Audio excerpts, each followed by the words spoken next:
It's been a while since I've caught up with the Sydney Jeep Club. They spend so much time out here exploring. I've got the Jeep Renegade Trailhawk and I'm really keen to see what it can do. Now the Sydney Jeep Club, they know their stuff and I love off-roading, so now all I need to do is find them. The Sydney Jeep Club organise regular runs and have quite a large membership. Today there are around 15 members out in their Jeeps with some pretty cool specimens like an old Willys and a full-size Cherokee. Now you don't see many of them.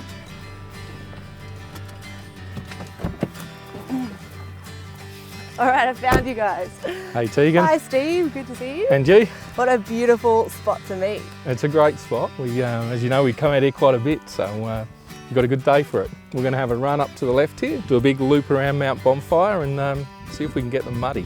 Oh, I want this thing filthy by the end of the day. So we've got a few hills, water, mud? Yep, hills, water, mud, we'll be able to help with that. Excellent. Now how do you think the Renegade is going to go?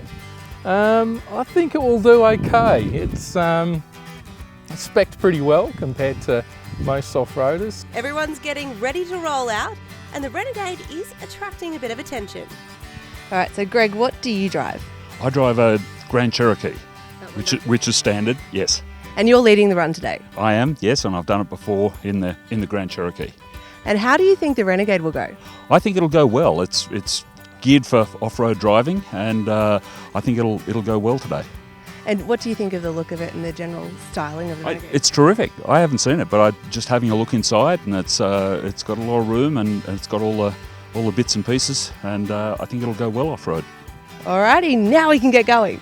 The Mt Bonfire Trail is around 3 hours from Sydney and winds its way through the Hampton State Forest. There's been just a little bit of rain recently, should make for a bit of fun. We are barely a few minutes in, and since the last time these guys have been out here, a massive tree has fallen over the track and there is no way around it. So, being the handy Boy Scouts that they are, all the saws have come out and they're going to try and cut through this. See how this goes. They made that look almost easy. They're so organised with plenty of tools on hand in case of these types of scenarios. And it isn't long before we're on the way again. It's got 17-inch off-road alloy wheels. They're too pretty for tackling mud, ruts and rocks, but they better be tough. We've come to a bit of a fork in the road and there are three options: the easy way, the medium way, or that is quite a hectic hill. And a few Jeeps have already had a go at getting up there and none have succeeded so far. I don't think the Renegade's going to get very far up there, but we're going to give it a crack anyway and see how it goes.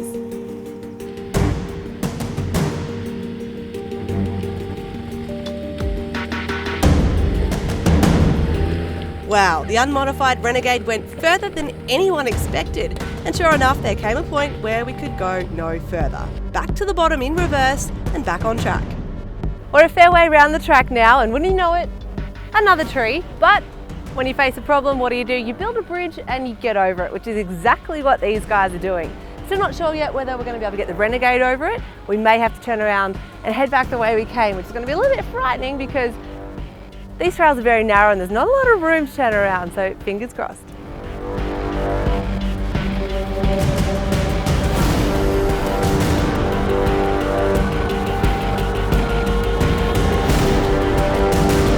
I'm shitting myself.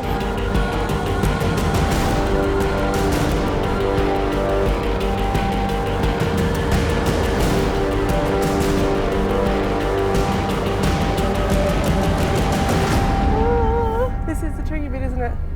It's just rubbing on the wood a little bit. Keep going. So far, so good. The front is almost done. I'm gonna give it a... Oh, you're okay. Ah! You're over. Woo! Ah! Thanks, guys. That was actually a lot harder than it looked. I was so worried I was going to come smashing down and get stuck. But the building skills of the crew paid off. The rocks and the logs that they packed up around that obstacle paved a safe path. There's quite a few sort of muddy areas through here as well. We've been through quite a few puddles, but it's doing a really good job of it. Oh, here we go, into the water. Ooh, no dramas whatsoever. The Renegade's handling all of this really well. We're not going through some really intense hardcore stuff all the time, but there's plenty of lumps and bumps, lots of rocks. You need to be careful to choose the right path because it doesn't have the modified suspension that some of these others have got. It does have a 2.4 litre engine. It's a 4-cylinder petrol teamed to a 9-speed automatic transmission. It produces 129 kilowatts and 230 newton meters, and it's got Jeep Active Drive Low, which is their 4-wheel drive system, and you can choose the type of terrain that you're on, mud, sand, rock, and it has hill descent control as well. Oh, and all too soon we come to the end of the run. So, did the Renegade impress? How do you reckon that would go on some harder trails? I think you probably found its upper levels now. I think the main problem is ramp over and the wheel size. The guys were quite surprised when you got further up a gnarly hill than they did in them highly modified Jeeps.